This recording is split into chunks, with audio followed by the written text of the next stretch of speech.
ঠাকুরের একটা পদ্য পড়ছি। ওই স্মৃতি, রবীন্দ্রনাথ ঠাকুরের স্মৃতি।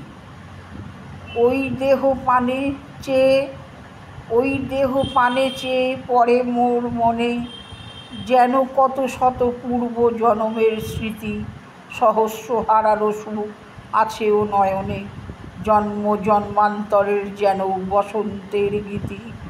যেন গো আমারই তুমি আত্মবিস্মরণ, অনন্তকালের মোর সুখ দুঃখ শোক, কত নব জগতের কুসুম কানন, কত নব আকাশের চাঁদের আলোক, কত দিবসের তুমি বিরহের ব্যথা, কত রজনীর তুমি প্রণয়ের লাজ, সেই হাসি সেই অশ্রু সেই সব কথা, মধুর মূরতি ধরি দেখা দিল আজ, তোমার মুখেতে চেয়ে তাই নিশিদিন, জীবন সুদূরে যেন হতেছে বিলীন।